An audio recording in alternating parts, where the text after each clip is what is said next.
Scott Mayo Experience. We're on a Friday hang, and I guess I should just bring him in right off the top to recap the Olympics and see what's been going on with him, because we haven't talked to him in a while. It is the master of the curse, Tim Andercurses!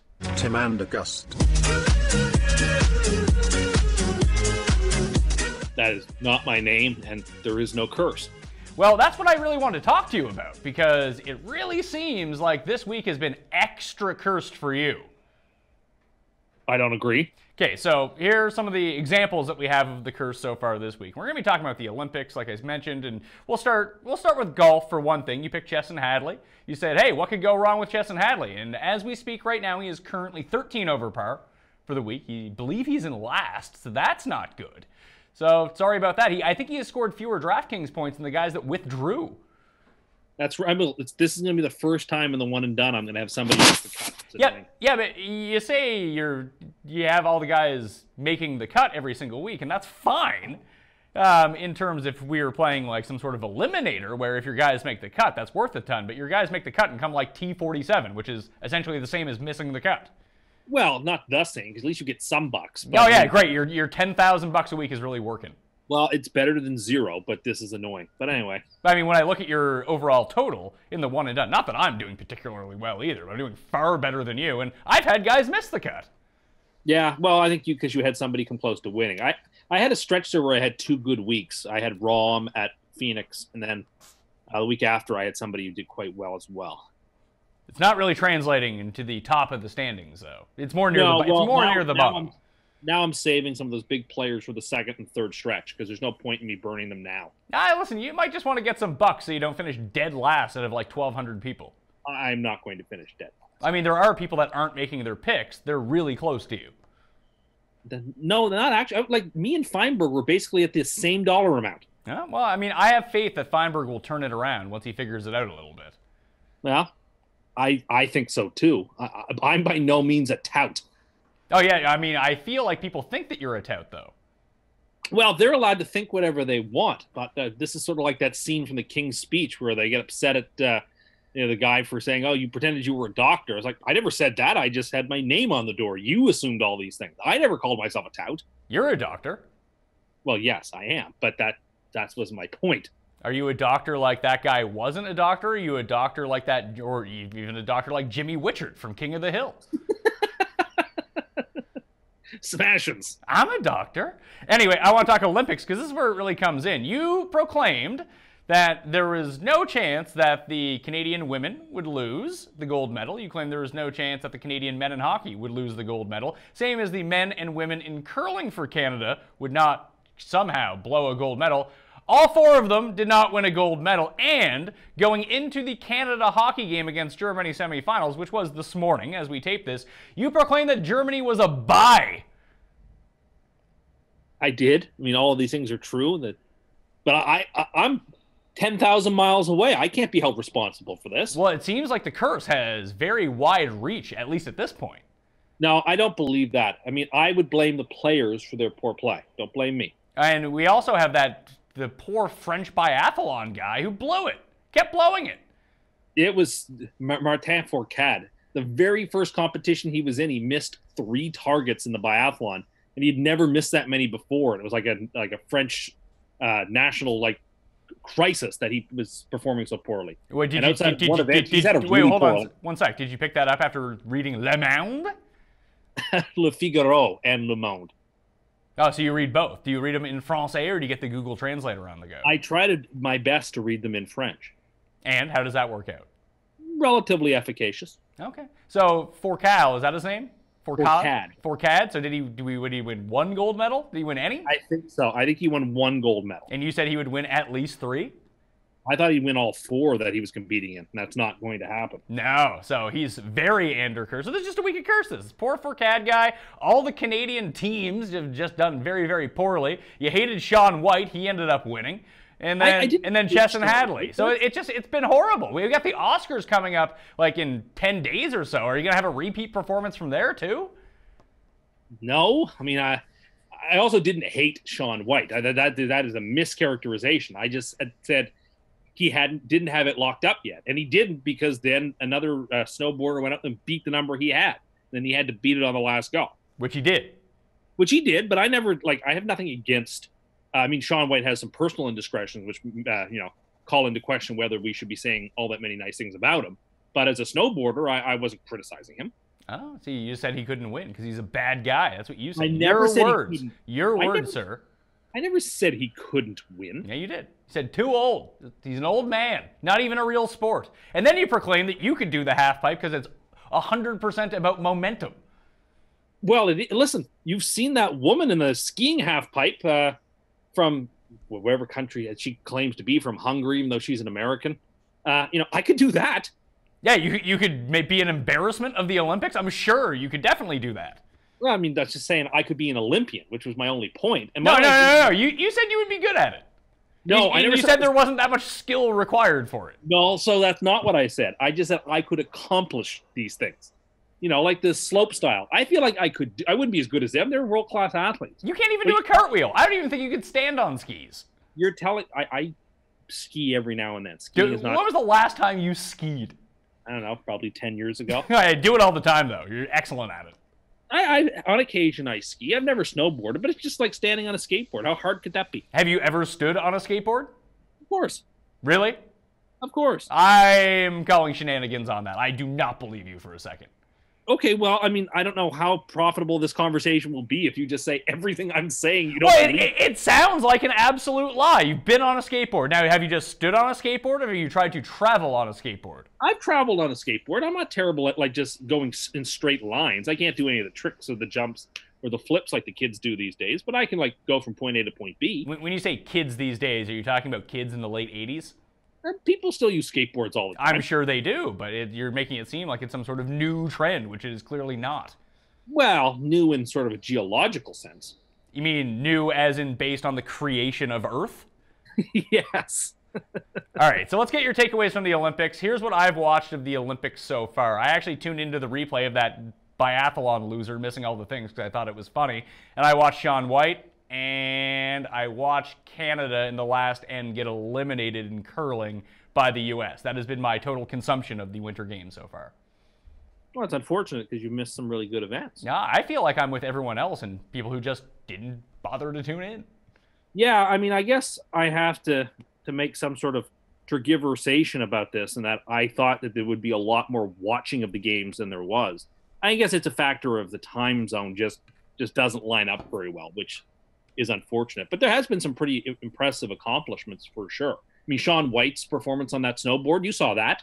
That was incredibly impressive. You gotta give him his due for that. Yeah, he had good momentum. That's why he was able to accomplish that. Only reason.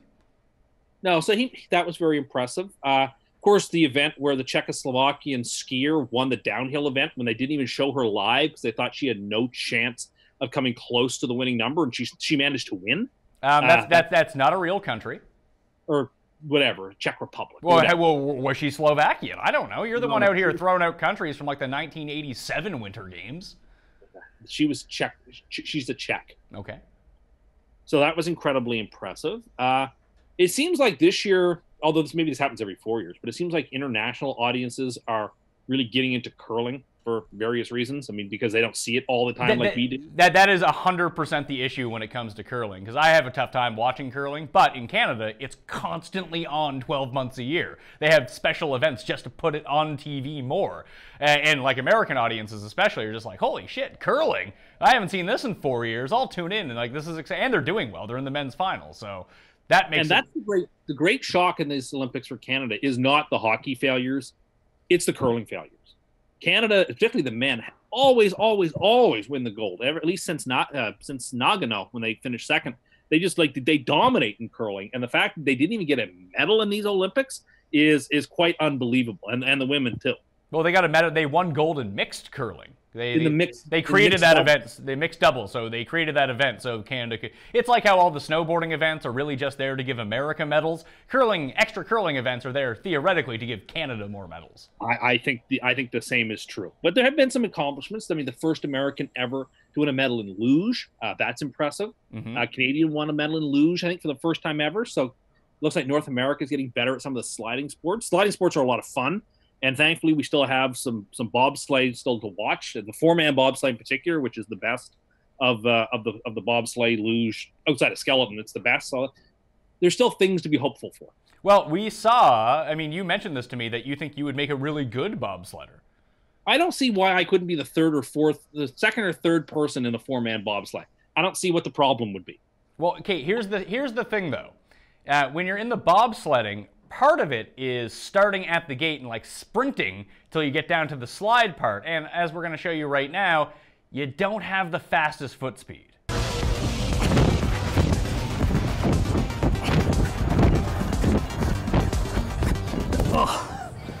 5.24, that's fast. Your 40 time was not great. Okay, well, first, that was the third time I had run the 40. It was the third time I had run the 42, No, and it was my fastest time. So you ran it twice, and you ran it the first time. Then I ran 2 times in a row. Then we ran together the 40. So again, you're mischaracterizing. My best time was that's legitimate. Was a 6.8. That's the number I'm going with. You mean the number that's legitimate for you is the one where you left before the gunshot? No, that was the 6.6 that I say I did leave early, and I can see you left early on both because you weren't. Okay. No. When we were doing it, the reason that you had to run it 3 times is because you kept leaving early. No, the reason I had to run it 3 times is because they didn't have it filmed correctly the first time. No, it's because you left early twice. This is all just fake news. No, it's not. You're fake news trying to make it seem like you're able to run a 40 in less than 7 seconds, which is just I'm not trying to true. make it seem. I did it. I did it twice. But by cheating. No, I didn't. You really ran like a 32-yard dash. You're trying to get me worked up, and I will not get worked up about this. The fact of the matter is, I was also in blue jeans and a button-down. In the Olympics, in a bobsleigh, I'd be wearing one of those sleek outfits with the proper spikes on your running shoes, and I would be fine. As long as I just... It's such a short little sprint, too, to get into the bobsleigh. It's not that long of a run. I feel like if you gave me 6 months to train, I could be an adequate 3rd or 4th person in a bobsleigh. That is so outrageous. And I think that's not just true of me. I think that's true of any able-bodied person. Really? Any able-bodied person would be able to compete in the Olympics as a bobsledder. I mean, I agree that you'd be good dead weight once you got into it. That could really help out the bobsled. I just think that like you would lose by 20 seconds with you just trying to get there in the first place. Yeah, it'd be like that South Park episode where the boys are trying to race the girls in the sled, and Cartman is essential because he's the dead weight that drives the sled forward. Yeah, but the big difference between that is they actually start on the decline. They start on the slide part. You actually have to get to the slide part, and that's really where you end up winning these things. Yeah, well, I think you make up a lot of, from what I can tell. I mean, I'm no expert, but you seem like they make up a lot of time. You sound like an expert. The way that you talk about this is why people confuse you for a tout, because you talk like an expert. Well, again, people can confuse all they want. I never call myself a tout. I never call myself an expert. I just simply speak my opinion as I see it. Ah, so what you're saying... No, you know what? Don't even, let's move along. So you live your truth. I don't Your live truth my is facts to you. No, the only truth, and I'm glad you brought this up in some ways, because it's time to sort of solve this. There is no such thing as your truth. There is only the truth. Well, you seem to have it confused with your truth. That's the big thing about this. My quote-unquote truth is the same as yours, same as anybody else's. You know? There's only the truth. This is unbelievable. How does fake news, like, really come into this, though? Because there's fake news out there everywhere, and some people think that that is truth. No, they're mistaken. Oh, I see. So I feel like you're mistaken a lot then. So you're essentially fake news. Well, I mean, listen, I get things wrong, as everybody does, but I don't try to contend that they're true notwithstanding. Okay. You told me that and this didn't happen, so we'll never know because you Andercurse them, but if, let's say, the Canadian men's hockey team had made the finals, the Olympic gold medal game, they play in Russia, I want to bet? Maybe Yes, the Olympic athletes from Russia. Yeah, OAR, crazy game of poker in the finals, going up against Canada, let's say, instead of Germany. Do you really think? I said it would be 1/8 the viewership, and I still contend that that number might even be high. Yeah, I mean, I think that ultimately you're correct that it would be significantly lower, in part because the ice time of the game would be at a terrible hour. And yeah, without the pro athletes, it makes a big difference. Yeah, without the pro athletes, no one cared. That was the big thing. Like, people weren't rallying. There weren't bars. If the NHLers had been in the Olympics this time around, like, even think about it last time. Where was the Olympics last time? Sochi? Sochi. So when the gold medal game happened, Paul, what time was it in the morning? 8 a.m. But people were at bars at like Yeah. 5. Yeah, so it started at 8 a.m. and like they opened bars and put in special things at like 5 a.m. And it wasn't just for the gold medal game. Like any of the games, semifinal game, quarterfinal game, people were loading the bars early at like outrageous times in the morning. They had to pass special liquor laws so people could get wasted at 7 a.m. But people were lining up to these bars. It was hard to get a seat. I didn't hear one instance about that this time around. So it's funny. The last night I got an email from a couple of sports bars around this neck of the woods, which was announcing that it was opening early for the semifinal game against Germany. And that actually surprised me because I hadn't heard anything about, as you just mentioned before. So I guess they were trying to drum up some interest. Yeah, and I don't think there was any because last time, almost every single person I knew ended up waking up super early and going to get lit at 7 a.m. to go watch all of these games, and not a single person did it this time around. I mean, listen, you're absolutely right. This is not like going to a sports bar, eating a big breakfast, and then sleeping the entire afternoon. Yeah, that sounds pretty awesome, though. I could figure out other sports to try. Maybe I'll start watching Euro golf and start doing that, see if they'll put that on, pass special laws for me, and then I can go do that. But a couple more months and the World Cup will be on like that. That's true, and people get all fired up for the World Cup. Not America, though, because they're not in it. Although, yeah, well, again, I think that's, again, somewhat fake in the sense that the U.S. are only going to play 3 or 4 games anyway. So I think the ratings will still do pretty well. It would be equivalent with a slight reduction in the 3 or 4 games the U.S. would have played. Yeah, I mean, I can get on board with that as well, only because people will be like, oh, my grandmother's, I mean, same thing I do. My grandmother's from England. I root for England. Oh, I have Serbian background. I'm going to root for Serbia. And then they're going to be like, oh, I'm Iranian. I'm going to root for Iran. And then they'll see that, and then they'll kick them all out of the country. Yeah, I mean, I still remember in 2004, it wasn't even the World Cup, it was the Euro, when Greece won the Euro. And how excited people were. Like, people came out of the woodwork to celebrate. Oh, yeah. All your good friends, Gyro Papadopoulos, they were all fired up?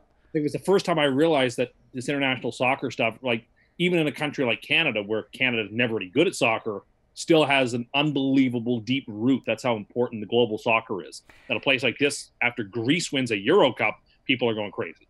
I think it has more to do with the international competition, where especially like it's speaking as like if America's not in it and we're used to it with never having a country in it ourselves, that it's something to root for that you don't really, it's a lot like the Olympics, that you just don't need to really know anything about it. It happens so infrequently. And like, hey, I have a vested interest in this and it's happening all day, so I might as well do it. But I think it wins out because it's one thing. It's one sport over the course of like a month, where I think the Olympics can get jumbled up where, hey, on this one night, it's popular because I kind of like this sport or I'm paying attention to this sport. But when you add in like 30 sports, it's like, ugh, I only need to watch this for 20 minutes instead of watching it for an entire month. I think you make a good point there. I think the bad time zone, in particular for these Olympics, have hurt. And it's a shame because the next 2 Olympiad are going to be in Asia as well. So it's going to be a while before we get this time zone stuff figured out. Well, I think that makes a lot of sense for what the Olympics do in general, because all they really do is lose a lot of money. So you might as well put them up in, I mean, especially like when China does it, they don't give a crap how much money they lose. Same as Russia. The Russians who really mattered were making money off the Olympics. Everyone else just turned out to be a big loser in the situation. But when you do it in a place like, it's going to what, Paris for the Summer Olympics? Well, Tokyo first, then Paris. Yeah, so like those places are probably going to lose money doing this. Likely, and in 2026, the heavy favorite is Calgary to host the Winter Games. They'll probably lose some money on that. The one decent thing for Vancouver when it hosted was it created like a rail system between Vancouver and the mountains, which I guess helps out, but they're so overpopulated now it doesn't really matter. Yeah, there was certainly easy congress between the 2 places. And with Calgary, it might be less expensive this time around because they've already hosted an Olympics. So instead of building brand new facilities for everything, they'll build some new ones, but they can revamp a lot of the ones they already have in place. Like that's like one of the 2 places in Canada you can like go luging, isn't it? Yeah, that's right. I mean, a lot of the facilities have been kept up, but they'll have to improve infrastructure, particularly for the drives out to Banff for some of the competitions. And probably have to give some improvements to the oval and stuff. But yeah, they're not starting from scratch. They still have a pretty sound basis. So I think you're going to see that more and more, especially, I mean, You need so many more facilities for the Summer Olympics in general, but it seems like the per cost of a facility for the Winter Olympics would just be wildly more expensive. I would agree. I mean, the amount of money it costs to build a skating oval must be outrageous. Yeah, well, even just to think like if you have to build a luge track versus building the velodrome. Yeah, that's right. And you can transform the velodrome into a convention center afterwards. Yeah, in a way that we just had the Pan Am Games here, and there still is a velodrome that's set up, and now like they teach the classes of like how to like cycle inside on it. Like Toronto's a big enough place where there's enough interest in that they can still use the facilities after the fact. Oh yeah, sure. There are other ones like the big stadiums around like the beach volleyball center, which are completely useless after the games. But you're right to say there is some infrastructure that's necessary. But I mean, I also agree with your point that going forward, we're going to see Olympics more set up in places that already have a basis of infrastructure. Yeah, so Lillehammer is just holding out hope here. Well, I mean, Lillehammer would be a great place to host the games. I mean, they have some infrastructure. Their Olympians are great at the games. They didn't even have a stadium for the Winter Olympics. They just did their opening and closing ceremonies at the base of the ski jumping hill. So, I mean, I don't know whether you can still do that in 2020 or in the 22nd or in the 2020s or the 2030s, but it's an interesting concept. Well, I think you're going to see, because China's going to blow it out like they did for Beijing, where it's just going to be a spectacle over the top. But I think you're going to see the Winter Olympics end up becoming more demure in their stature, where you don't need the big spectacle all the time because, A, the interest isn't there the same way that it is worldwide and globally as it is for the Summer Olympics. And then, just try to keep the cost down to make sure this can still be a feasible thing in 20 years.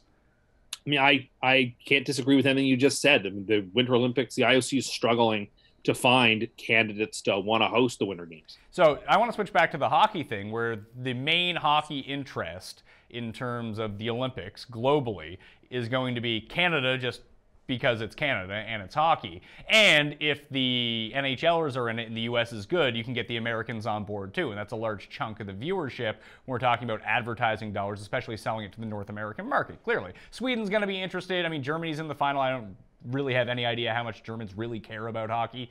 But, Sweden, Finland, I have no idea of how how Russia works in terms of viewing TV.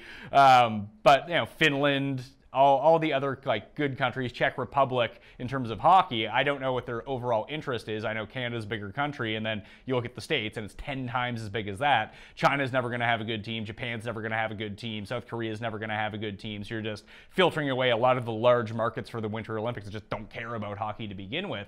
But do you think that Hockey Canada and the NHL ends up making a push to get them back in next time around? Well, they certainly should. China's a market I'm sure they'd love to tap. But the other wicket is the IOC. I mean, the IOC can be a very bitter and vindictive organization. If they feel like the NHL and Hockey Canada screwed them around by not allowing NHLers in these games, was it Hockey Canada that screwed them around, or was it the NHL Players Association? Yeah, the collective bargaining agreement. I think it was more the NHLPA and the NHL who couldn't get their act together. So, as a part of the new CBA, after we go through the 8th lockout in 10 years, that'll probably be written into it that they have to go. Yeah, assuming IOC permission, I would agree, and they should. I mean, it's a marquee crown jewel event for the games, and these Olympics are lacking some panache in that it doesn't have this event. I mean, I think that's, much as I wish it was deniable, it is not deniable. The only if you had to rank, I know you're big on lists and rankings. If you had to rank what the biggest events so far of the Olympics from. And listen, we can't really judge a worldwide audience because I'm sure in South Korea, short track speed skating was super huge, but it didn't seem like it really hit over here this time around. Even figure skating didn't really seem to hit this time around. For me, the two that people were talking about the most and tuning into was the women's hockey final and the Shaun White stuff. Yeah, I think I would add the men's Super G as something that people talked about. I didn't even know that was a thing. And also the individual men's figure skating competition for various other reasons beyond just skating. There seemed to be some international interest to that. The women's one, which is usually, of course, the far more popular one, I just didn't hear much about the women's competition this year. It's been disappointing. I think mostly what you've said is right. That's what people meant, the women's hockey game in particular. But yeah, it's lacking something, and I find that annoying. I mean, even I, who love to watch the Olympics, haven't watched as much as I usually do because the hours are so hard to follow here, and I don't want to start living like a shift worker and sleeping during the day and getting up at night to watch them. So when we look at the overall medal count right now, Norway's way out ahead. They have 37, as of we tape this on Friday, they have 37 total medals. Germany's in second with, actually Canada's in second with 27. Germany is in third with 26, but Germany and Norway both have 13 gold medals. So there still is a race to see who can win the Olympics. Canada has 10, but they're probably finished now. Now that if they had got the two curlings in the women's and men's hockey, they could have won this Olympics and really kind of blew it from that front. But what's left in the Olympics? So of what's remaining, of course, is the gold medal game in hockey, the gold medal men's curling and women's curling, the four-man bobsleigh, which you're going to end up being a sub into. You know what? When we watch this, you will see that it's more doable than you think it is. I mean, I think the guy in the front has an incredibly hard job because he's steering, and the guy in the back, I think, is also doing some steering. So I think those two guys, like, I could never do a two-man bobsleigh, no chance. But I think being those middle two guys where I think all you do is just lean into the turns, I think that's far more doable. The mixed, there's some mixed skiing left to be done out in the mixed team. Of course, cross country, what really should be the marquee event of any Winter Olympics, and it's one of the last events, and I believe it's the one that give the medals to the Olympians during the closing ceremonies, is the 50K cross country race for the men and the 30K for the women, the Start Classic. I love that event. That's the marathon of the Winter Olympics. I think it's pure athleticism and just raw physical capacity in the winter context. So I think you do yourself a disservice by not watching some of that. And then, of course, like I said, we have the hockey, curling. I'm trying to think if there's anything else that's important. I feel like the figure skating is over. There may be some cross country left, but I think that may be done too. The short track. I think that's all we have left. Yeah, see, I missed out on those days for whatever reason. I just didn't know what days that they were on, that I missed the short track, which I do normally enjoy watching. And we talked about this 2 weeks ago. I talked about the aerials being my favorite event, and they happened like the first two nights, and I just completely missed it, which sucks, because I do actually like watching those. Yeah, the aerials and some of the snowboard stuff was early out of the gate, as it usually is. But then they held back this new big air competition. I love the big air.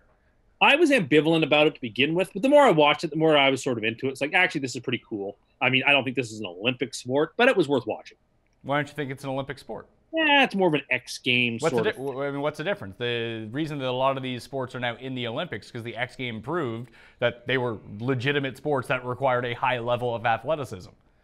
Well, but see, I'm not talking to the X Games as if they're like a second-class organization. I think what they do is really interesting and incredibly impressive. I just think they're different from the Olympics. What is it that makes them different than the Olympics, besides the fact that the sports that they're competing in aren't 400 years old?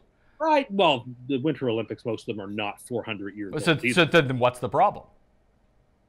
I just think that, I don't know, there's a newness to them and sort of a wonkiness to them that doesn't fit within the traditional sort of like in your mind's eye, which you envision the Olympics being. I mean, it's hard to explain exactly what I mean. But is it because you're just an old crank and you don't like these newfangled sports? No, see, I'm not an old crank, but I am by nature sort of reticent when it comes to significant change to the games. Do you think there's been a better redemption story than this John Schuster guy from America who was like a laughingstock in curling like the past two times, and now he's in the gold medal game? Well, the great redemption he still has to win the gold, I think. Well, the fact that he didn't lose every game like 10-0, it seemed very impressive to me. It's a great story that he did as well as he did, and it's probably good for the sport that he beat the Canadians as much as I would have rather seen Canada win. But it's like the Miracle on Ice, like that took place in the semifinals. Like you still had to win that one more event to sort of like cement it. I guess so. Do people even realize that the Miracle on Ice game wasn't the gold medal game anymore? I think that very few people know that, but also, had they lost in the gold medal game, the Miracle on Ice would have lost a lot of its cultural cachet. Like, even though this event had nothing to, like the next game had nothing to do with that game, the way people remember it is in part sort of undergirded by the fact they ended up winning the gold medal. All right. Any final Olympic thoughts before we move on? As always, I'm sad to see them go in a few days, but I think I'll be less sad than I've been in the past, and I think that's unfortunate. But they're still great to have. They were still impressive. Pyong Chang has put on a good games. I thought that things have been pretty efficient, but I don't like it when there's Asian Olympics for the time zones. Were you also really bummed out that North Korea canceled its secret meeting with your main man, Mike Pence? Not my main man, but I'm not surprised North Korea engaged in those tactics. I will say the media humiliated itself on opening ceremonies night and the day after by trying to blow out Kim Jong-un or Kim Jong-un, whatever her name is, trying to say, oh, slay queen. She's like this sassy North Korean. She is part and parcel of a murderous, vicious regime that are torturing, starving, oppressing, and slaughtering its people. There's nothing redeemable about the woman. There's nothing redeemable about the regime. And if people just really like the way she gave a side eye to Mike Pence, because that's a way to sort of take a political shot at him, you people have got very bad priorities. If it's more important to say something nice about a woman helping to prop up a mass murdering regime than the vice president. See, I only saw this entire thing in meme form. I didn't see anyone write articles about oh, she's taking shots at Mike Pence. What a hero. CNN. The only thing that I saw was the side eye, and it became a meme. And I feel like most memes in general are fairly apolitical. It's just about what's going on in the picture. No, well, see, unfortunately, we went beyond that. CNN, the New York Times, wrote things like how she stole the opening games, and and then they started praising the North Korean cheerleaders at the hockey game. And these poor women are prisoners, and they have no freedom and are not. And if they make one step wrong, they could be slaughtered in terrible ways. Like the media fawned over the North Koreans, at least some of the American media, not all of it, but some of the American media did, which was a great disservice to the imprisonment and torture of the North Korean people, and they should be ashamed of themselves. All right, let's move on. You had big things to say about this new Olive Garden thing that looks... Oh, this new sandwich they have? Yeah, it's a bread bowl, and it looks fucking disgusting. It looks amazing. Oh. I mean, to me, this is like a sandwich. Give your head a shake. It's mostly composed of bread. It's a sandwich. I mean, I don't want to provide some big excogitation about it, but I think the fact of the matter is we are sort of hitting towards peak high-level Italian cuisine with something like this. I mean, it's bread, it's cheese, it's great authentic Italian meatballs, all put together in one at a restaurant that knows Italian eating. I haven't tried it, so I have to reserve some judgment, but oh my God, does it look amazing. Every part of it is awesome. What's wrong? I'm just throwing up a little hearing you talk about it, but really, because you don't like bread bowls, you don't like cheese, you don't like meatballs. I do like meatballs. I don't really eat cheese, so that's not really for me. And I don't like bread bowls, but I don't understand how you can take a really big stance against deep dish pizza and then love this. That doesn't make any sense. It's basically the same thing. Let me sort of bracket this up, because it's not that I'm against deep dish pizza, and I'm against Chicago style pizza, which is just a casserole of doughiness filled that people call a pizza. It seems to me this is not that doughy. I think the predominance of this Olive Garden meatball and cheese sandwich, bread bowl, whatever you want to call it, is mostly filled with cheese and meatball and goodness and deliciousness, not with thick, doughy, gross, so-called Chicago-style pizza, which is just a trash food. So you just don't like bread? I don't like that much bread when I'm eating pizza. But all you want is to eat your Italian food in a bread bowl. There's nothing. It's not all I want, but I think this is because Olive Garden is innovative and creative and intelligent. That they know people are looking for different twists on Italian classics because, and they sort of have, being an Italian eatery, they can sort of make those gambles, and they sort of have the cred to go ahead and sort of tinker on the margins with new twists on Italian eating, and people will trust them. I certainly do. And it looks like they hit an absolute grand slam. It feels like Olive Garden is specifically set up for people that have never left their hometown and think that this is what Italy is like. Again, there's this looking down your nose. I will. You know what? I will look down my nose at the Olive Garden. Thank you very much.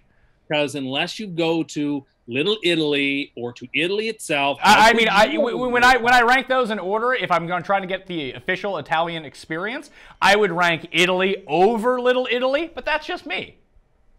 Sure, I don't think it matters. I think all it matters What do you mean is it doesn't matter? the actual fare that's being served. Spaghetti bolognese at Olive Garden is amazing. I've had it before. I've loved it. Their breadsticks are fantastic. No one debates this. They have a great selection of their lasagna, which I've had as well once. That was really good. This new bread, again, why do you have to be so exclusive to say, oh, real Italian food is only served at these bistros with the red and white checkered cloth and the candle where the wax melts down the wine bottle? I don't think that's what people are going for. I feel like with the checkered thing on the tablecloth and like the melting candle, I mean, that sounds like more something like Olive Garden might do.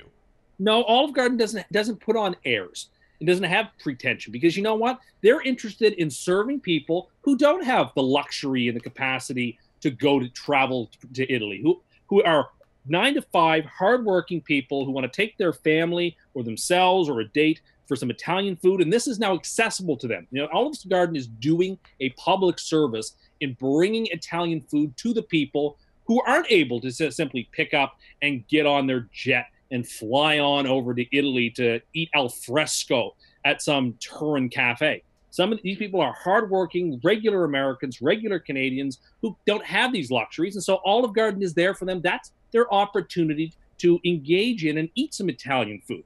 And I say there's nothing wrong with that. And I am not in the business of telling those people, actually, what you just ate is garbage and you didn't have real Italian food because you're not special and privileged like me, so you can never know what Italian food is.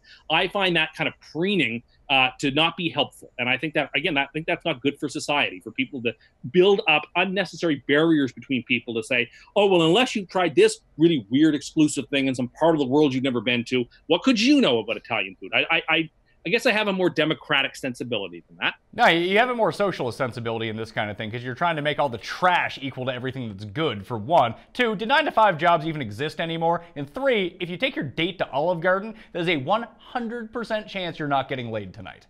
That's not true. First, let's take those in reverse order. First, you don't know that. I do. Second, I can assure you. How many times have you been laid after taking a date to Olive Garden? 0. That's not the point. The point was that you say it can never happen. I think that's just you just being hyperbolic. The second point about social, I mean, this is a business after all. They are making money. Yeah. So and this gets back to the root of the problem when you try to hype up Olive Garden as being this great Italian experience. They don't care about giving you a real Italian experience or even giving you real Italian food. What they're going to do is sell you the cheapest ingredients possible and try to turn the biggest profit margin as possible. Therefore, it's not the same quality of food you would get at some of the nicer places, which could potentially ship stuff over. And the big difference between Italian food here and Italian food in Italy is the ingredients. Well, I mean, I think the ingredients, again, a lot of these places are run by people of Italian origin who know what the... Do you know that for sure? Or are you just saying that? You have 0 idea if that's true or not. You're fake news. Again, you're just living your truth. No, but my point was, these are not... Wait, who cares if it's your point, if it's wrong? You claim that it was like socialism, and that is simply not... No, I'm saying when we think about socialism and we think about communism, the ideal for it is that everyone lives in this great society, there's no one above anyone else, and everyone gets along fine. But in reality, what ends up happening is everyone in society has to have the worst of the worst, and that's basically Olive Garden. And you're trying to make it that way. Instead of having nice stuff that we can strive to be like, let's just take the worst thing possible, and that's good enough for everyone. Well, see, but I don't think that Olive Garden is the worst stuff. I think it's really good food. I'm not saying that the food at your fancy Italian restaurants aren't good. I'm sure that they're really good. And I think if you like it, you should have your veal parmesan there or whatever. I don't care. But don't tell me that in its own way that Olive Garden isn't any good. Because for some of us, we think it's a really good food and we like it. And the fact that there are a lot more Olive Gardens around than these tiny little Italian cafes suggests, from a capitalistic way of thinking, that people tend to agree. And this is how does taste work? This goes back to Aristotle. How do we know what things are best and which are worse? Is it the chef preparing the food that decides what the best food is, or is it the people eating it? Obviously, it's the people eating the food that decides what the best food is and what the worst food is. Just because the chef thinks from a theoretical perspective, oh, I've used all the finest ingredients, so my food must be best, but it's the eaters at the banquet who actually prefer something else over it that determine actually it's the other thing that's better, even though it doesn't conform to your narrow-minded ideas of what the ideal or ironic food would be when it comes to Italian eating. I think that there are many people who think that Olive Garden is good food, it's Italian eating, and I say God bless them. If they want to believe that, let them. I am not in the business of looking down my nose at them. And this is why I'm the People's Tribune. You're so cussed. Just like your stance that when you told us the other day that people in general don't like mushrooms. I think that in general, people don't like mushrooms. Now, obviously, there's a large contingent of people who do like them because they're at steakhouses and they're at salad bars. I'm not denying that there aren't people out there that like mushrooms, but there are also a lot of people who don't. Children, I think it's children don't like mushrooms. Well, that's true, but I think it's also a very common food. If you were to do a ranking or list in a scientific way of what are the foods that most North Americans don't like what would they put on their list of the foods that they don't like? I think mushrooms would be in a top 5 for sure. That's interesting. I wonder what else would be inside that top 5. Because I think the problem that people have with mushrooms, kind of like yourself, is that you just don't eat them. Well, but you tried them once when you were 10, and you were like, ugh. It's like people who don't like asparagus or people that don't like broccoli.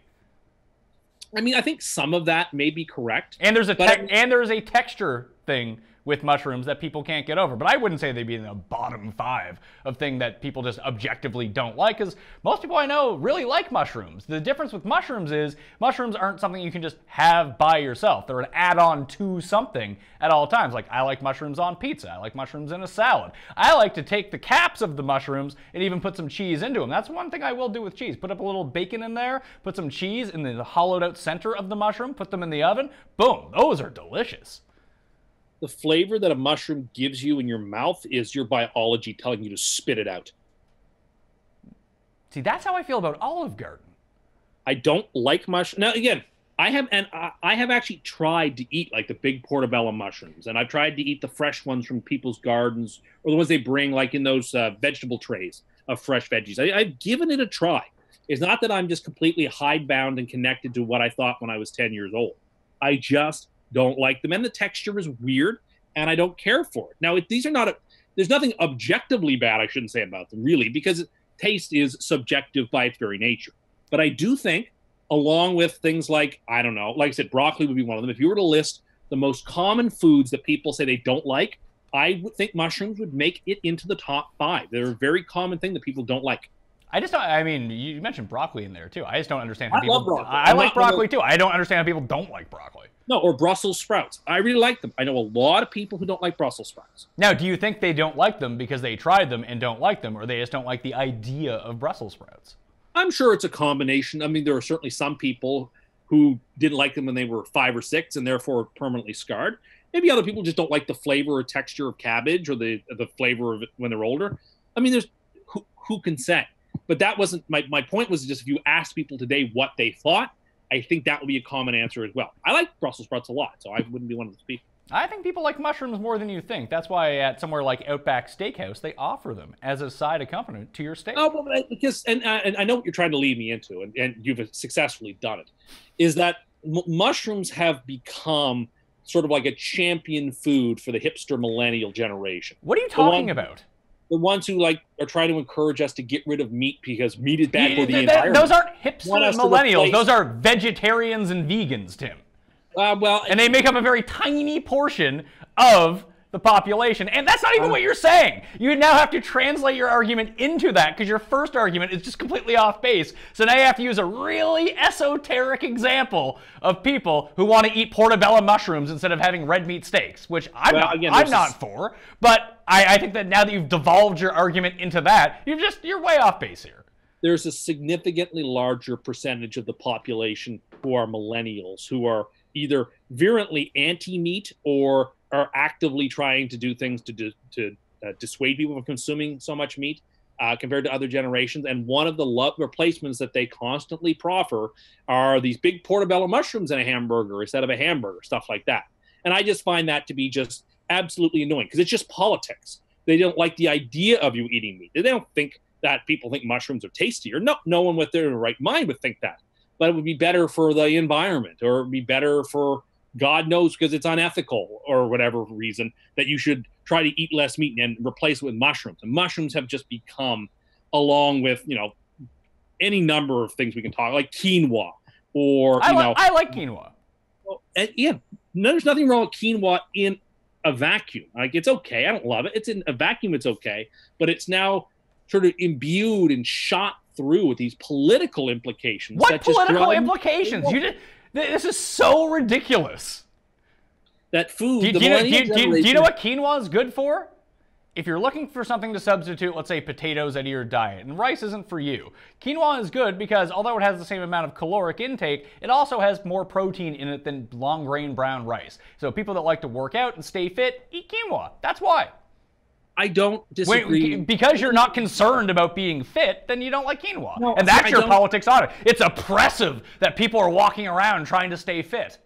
No, I don't think that. That's not my argument. My point was that I feel like several of these foods are becoming co-opted by the hipster millennial generation and elevated in a way to denigrate people who don't like to eat those things. You want to eat your quinoa, you go right ahead.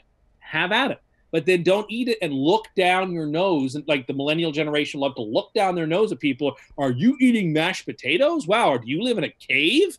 And do you eat your food over an open fire? I have to ask you, who has ever said this to you? I hear it. I'm seeing it online. From who? From who? Time. On the Twitterverse, I follow so you're actively going out of your way to find crazy people that talk like this. It's the same people that just follow Trump supporters and then get really triggered by everything they say. This isn't indicative of how normal people live. You're finding very isolated parts of society and online groups and allow yourself to be upset with them because it fits your narrative. Once again, this is you living your truth and has nothing to do with actual facts. Are you really trying to say to me that you don't think that the millennial generation... No, as a millennial, no, I don't. I think that there are online blogs that talk in these sort of terms, but they're online blogs no one reads besides fucking you.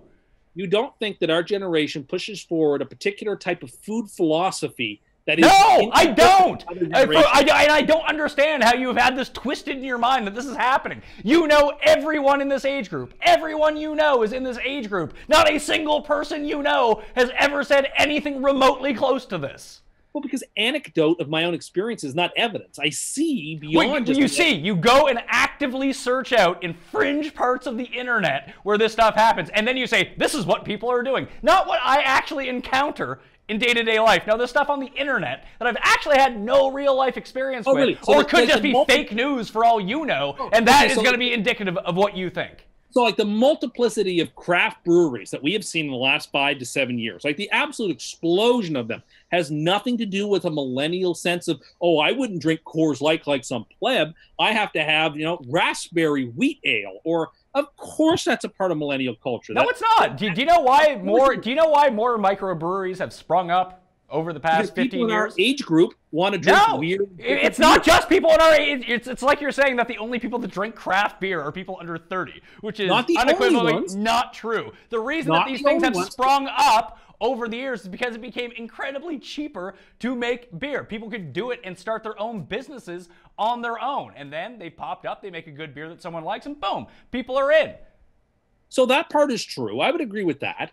But if you... But I choose to be triggered by the other part, which is not true. If you look at the demographics of what percent of craft beer is being consumed by this generation versus that, it would not be an equal distribution based on the age groups. It would be a heavily tilted one towards the millennial generation. Sure, and do you know why that is? Because that generation grew up with far more options, therefore their palate is more spread out. When Yeah, you they when you have talk to to be the someone special when you snowflake no who they drinks the don't. beer You're you're the special snowflake who gets triggered by everything. You can't handle don't need to you can't have handle real life. You've already expressed to us that you only live your life by what you see online. In reality, the difference is the people that grew up with craft beer around, the ability to have access to it so easily, decided what they actually like. So when you're seeing people get away from domestic brands, and people are out there being like, "Oh, Coors Light, I can't drink that." Yes, they are. Really, who's ever said that to you? I've heard it before. From who? From who? Give me one name. No, there's one None. night I was out. Triggered. You are fake news. I was out at an ale house one night a couple of years ago. Okay. And it was one of these places where, like, pretty much everywhere now, your beer is only served in a mason jar. And somebody ordered a Coors Light, and there was, like, snickering. They're like, oh, what a transgressive thing to do to order such a square beer. Like, come on, people. You want to like your blueberry wheat grass ale, have at it. Or your kombucha, which is the most disgusting stuff on earth that you can. I don't imagine Satan himself could consume kombucha and appreciate it. You want to drink that crap, you have at it. But this is the part of the generation that drives me nuts. It's not so much their choices, it's their derision and their mocking and their snideness at people. Did you just have to go outside and have a cig because you're too fired up? No, but I am fired up, and this is why. Because I think my point needs to be made clear. It's not about the choices they make. It's about the ugly, judgmental nature of people who don't fit within. But no one is more judgmental than you. This is what you do. No, I'm not being judgmental. I'm just being a rear guard person firing back. You're just triggered all the time because you're the world's biggest snowflake. I'm just trying to preserve a culture and a society that I have and know and appreciate, and don't think that every little thing... It sounds like you're terrified of change. I'm not terrified of change. It sounds like it scares you, like legitimately scares you. But I am, like many people, I am reticent of minor and significant change because sometimes change is really bad. And so you need to be reticent and careful. I'm a Burkean in that sense. Can you explain to me what a Burkean is, please? Someone who follows Edmund Burke and his philosophy about gradual change and about being patient and about believing that there's wisdom and tradition in the ages, and that to rip the whole foundation and rebuild fresh just because you can oftentimes causes more trouble than it's worth. Yeah, see, let's not become Burkeans. That just sounds like old news. You're fake news, that's old news. Bad combo. Well, my grandfather liked Alexander Keith, and my father liked it, so I like it. And there's nothing wrong with that.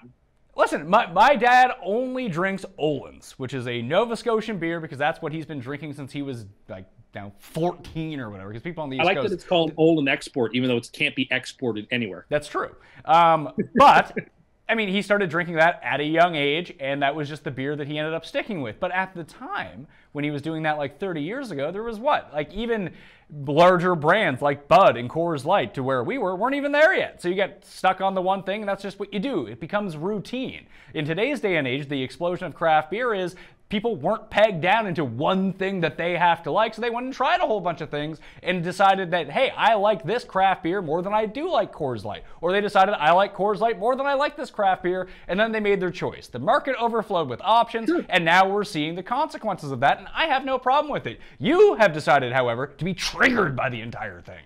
Enjoy those craft beers all you want, but then don't couple it with sneering judgmentalism about people who don't want to avail Maybe themselves. It's just people see you and they just laugh at you. In general, like for whatever, maybe you're trying to do cartwheels or at Jazzercise Aquatics, and they're just like, who the fuck is this guy? Get a load of him. Aqua Body Pump. Aqua Body Pump, I'm sorry. Yeah, well, get it right. If you're going to take a shot, at least be correct. Okay. Any final thoughts? We'll do Oscars next week. Yeah, I mean, there's one or two movies I still haven't seen that I have to see before we do that. I haven't seen Shape of Water yet. Yeah, that's the one I haven't seen. And I think I have to since it's now the betting favorite. Yeah, and I haven't seen Dunkirk yet, so I'm going to watch both those this weekend. And then I've been putting off Shape of Water because just hearing what it's about. Me too. I didn't even really care what it's about. I've been trying to hear as little as possible about it because I know it's going to be one of those movies where people are going to have real hot takes on either side, and I don't want to be swayed by that. I want to give it a shot. That Troy McClure would appreciate, if you know what I mean. guess so. I think people are, the whole fish love thing, I think people are overlooking. I don't think that's what it's really about. I think it might, Tim, you might, I mean, you're big on stuff that happened in the past. I know that metaphors are something that's been around for a while. I think this could be a metaphor or even potentially an allegory for something else. It may be, and I am willing and happy to watch the movie and judge it on its own merits. I shouldn't, even though I can't help but prejudge it somewhat, I'm willing to set those aside when I watch it. I've got to see that movie. And what other one do I have to see? Oh, I still have to see Three Billboards. I still haven't seen that. You haven't seen Phantom Thread either. Oh, yeah. No, I haven't seen Phantom Thread either, although nobody has. So I guess I'm like everyone else. I mean, I have. It's the best movie of the year, at least that I've seen so far. When I say nobody, I mean, like, it does terribly at the box office. No one bothered to see it. Yeah, it's geared just to be awesome and to be rewatchable for eternity. Okay, maybe I hope it's good. But it's excellent. I mean, out of all the movies I've seen this year, it's by far the best. It's that, then Get Out. Yeah, see, I liked Get Out a lot, and if Dunkirk doesn't win, I kind of hope it does because I think I'd have absolutely no objection to it. Have you seen have you seen Lady Bird yet? Yeah. Really? I love it. I mean, whatever movie wins Best Picture will be everyone's second favorite choice, right? No one has a favorite. Like, so that's why I think both Get Out and Dunkirk have the best chances to win because they're everybody's second favorite movie. And one of those will win. I don't know which. At least I hope so. But I still have to see Three Billboards. I still have to see Shape of Water. So I could be changed in that sense. All right, so we'll get to that next week. We'll have Tim on the show. Maybe Garion can sneak in, depending on how many of the movies that he's seen, and we'll try to give you some odds. The only thing that I bet on so far in terms of the Oscars, I bet on Woody Harrelson, 40-1. He is the lowest on the totem pole of the favorites, but for Three Billboards, because Sam Rockwell, who's in the same movie, is like a minus 200 favorite, but there's a lot of backlash against Sam Rockwell, and people in Hollywood like Woody Harrelson, and the supporting actor categories is always where there could be an upset. So yeah. I don't mind taking a huge long shot there. No, I don't mind that. I mean, I think this year's Oscars could be pretty boring outside of that one area. All right. I mean, this will be the anniversary of when we did the Custy Awards. This was the big winner from last year, La La Land. Yeah, it's unfortunate, but I've learned my lesson. Really? You learned your lesson? I'm now this time not declaring it over until the director walks off the stage or producer with the actual award. All right. I mean, that is a lot of growth for you, so I'm proud of you for that. So I would like to thank Tim Andercurses. Tim Andercurses. That's not my name. Sure is. Thank you for tuning in and being on the line here today, Tim. The Friday Hang will continue. Colin Drew is going to be in studio to talk about a few things, including being in the live final for the DraftKings World Hockey Championships. So stay tuned. Welcome back to the Pat Mayo Experience, continuing the Friday Hang. Colin Drew showed up. He's in studio, and he is qualified for the live final for fantasy hockey. Yeah, thanks for having me. Lovely Toronto. We got some nice rain out there. So some nice rain. It's not as frigid as it could be. So where is the main slate? Is the Saturday slate? Yeah, it's Saturday. It's actually just the 7 p.m. games. So that's one of the interesting things. The New York Islanders were playing the Devils. The Islanders are like one of the worst defensive teams in hockey.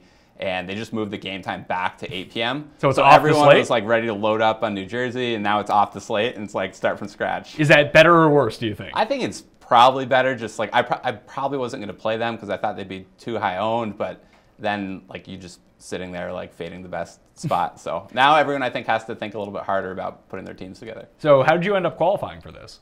It was pretty late actually, which is crazy. It was last Saturday, one of the mega queues that DraftKings ran. Another Daily Roto subscriber, Wilson, won. Also, they had 3 seats they were giving away there, and I had like a good start, but it was crazy because I didn't qualify until the like third period of the very last game of the night because my defenseman got a hat trick throwing the puck off a guy in front from behind the net.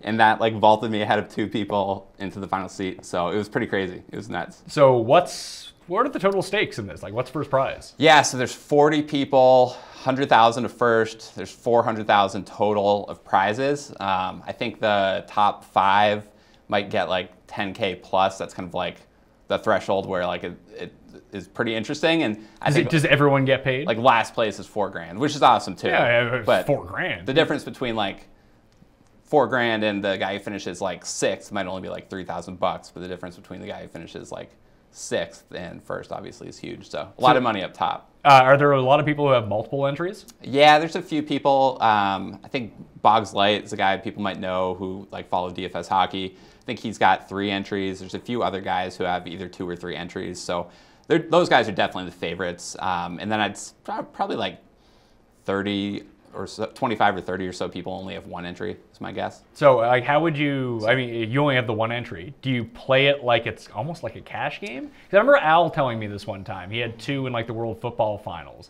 Basically, he's like, you play it like a single entry tournament. Like there's a decision you kind of have to make if you want to fade the highest owned guy. But generally speaking, you don't need to go super outrageous. Yeah, I mean, I think like even if someone's 20% owned, which is high on most nights, it's only like 8 teams in this. So it's not too crazy. But I think you still play it like a tournament as far as like how you go about putting your lines, like stacking lines and correlating and things like that.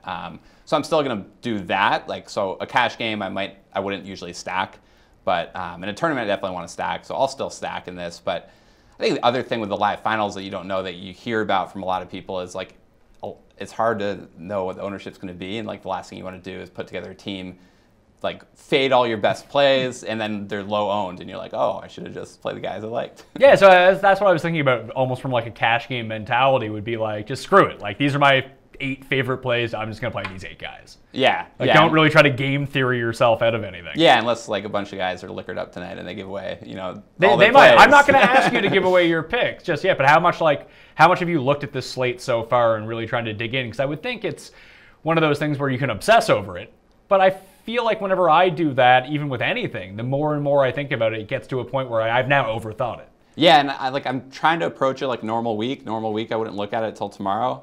Pricing's not out yet, so I haven't looked at any of the players. I haven't ran like my projections or anything.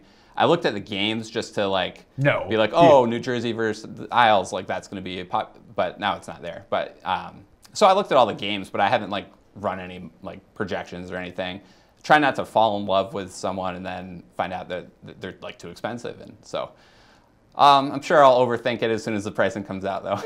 So I mean, I don't play a ton of DraftKings hockey. I may have played 2 lineups ever. I mean, I don't watch hockey, so yeah. what am I going to be doing? It's like, am I the first hockey guest in the Pat Mayo experience? Yeah. Yes, you are. All right.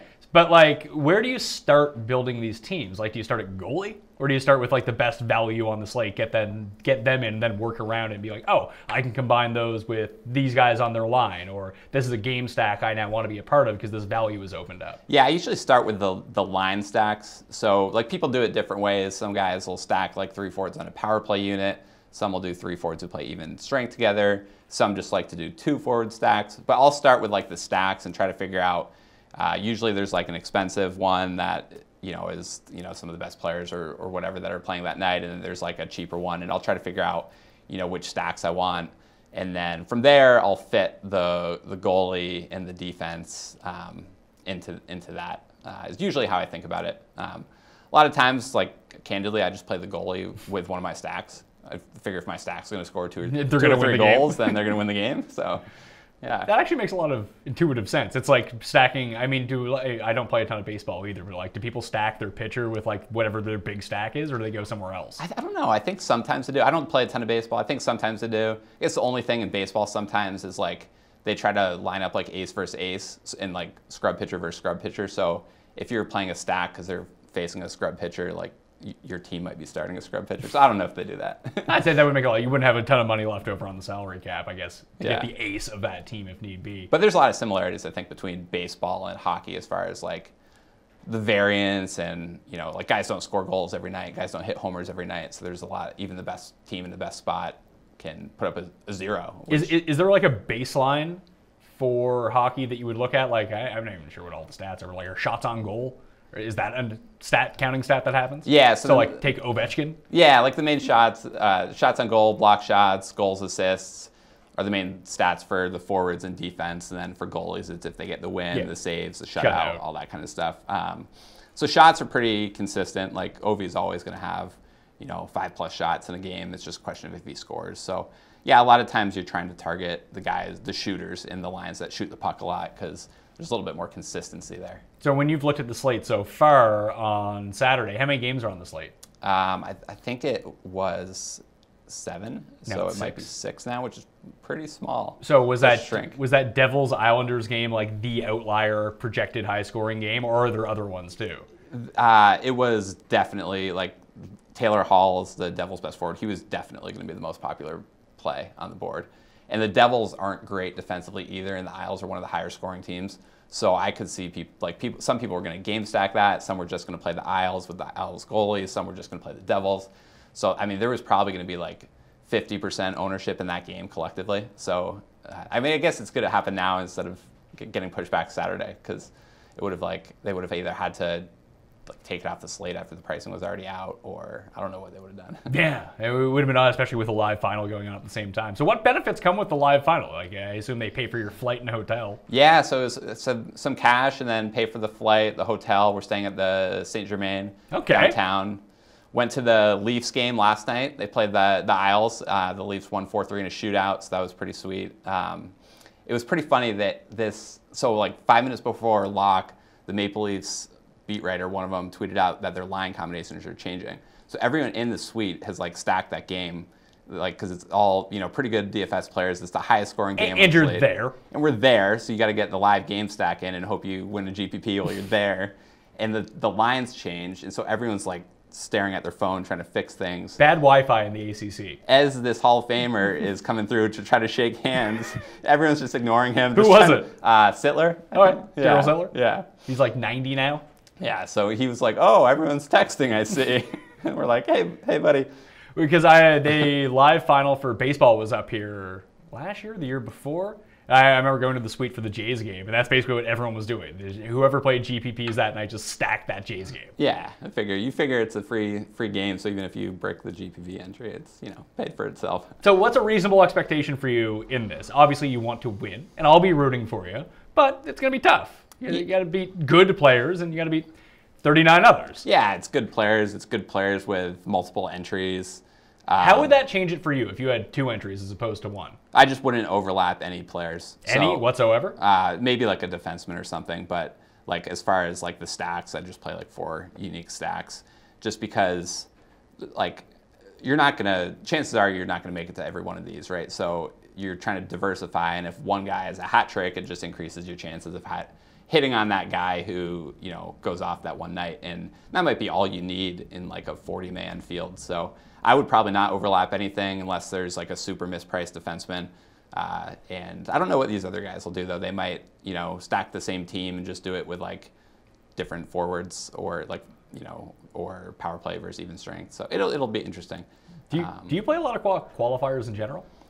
I do for hockey. Well, last year I didn't, just because I wasn't able to, from a scheduling perspective. I wouldn't have been able to make it. But this year I definitely attacked it pretty hard. So I don't have the exact number in front of me as far as what I'm invested in, but it's a lot. It's definitely more than 10th place pays. So but you have the trip value and the experience of it all. Yeah, and I would think that it's almost impossible to gauge this sort of thing. It's like course history in golf in a way. You can't really qualify it, but I feel like there would be some cachet to having been through this before too. If you came to the live final next year, and you're saying oh, I don't know how these guys are where they're gonna go, how the ownerships are gonna break down. I feel like the more live finals that you would be to, the more experience you would have in trying to figure that stuff out. Yeah, definitely, and it's definitely something I plan to talk to about Drew Dinkmeyer and Mike Leone, Daily Roto, just because they've been to qualifiers before and they've kind of seen some of the mistakes people make or overthinking things. Don't get too drunk tonight. Yeah. That was last night. See, last night is fine. You have today to recover. Come talk to me, and then you're good. Canadian beers last night, American beers tonight. Yeah. Don't make that mistake, by the way. Don't get a Budweiser thinking it's an American beer, because it's a Canadian Budweiser and it has 1.5% more alcohol in it. Oh yeah. We don't have the soft beers here. Okay, I gotta now I know. We don't have the water beers. Yeah, tonight there is an event at the Hockey Hall of Fame. There's a dinner, welcome party, kind of drinks and stuff. And I don't know if we'll get a tour of the hall, if they'll have parts of it open. But I know that gift shop will be open, so it'll be cool to check that out. went there last time I was here, but they always have kind of the fun games you can play or like simulators. Oh yeah, trying you to stop an can NHL go on shot. like the fake ice and go back and forth like the goalie. It's fantastic. Or you can do the play-by-play. I remember when I came up to Toronto. I'm not from here, so that you'd be good at that. I'm not though. I'm not good at play-by-play. I did play-by-play for football when I was in college, and I was okay at that. But You're more of a color guy. no, like the play. I don't know what it is, but like hockey is so fast. Yeah. It's incredibly difficult.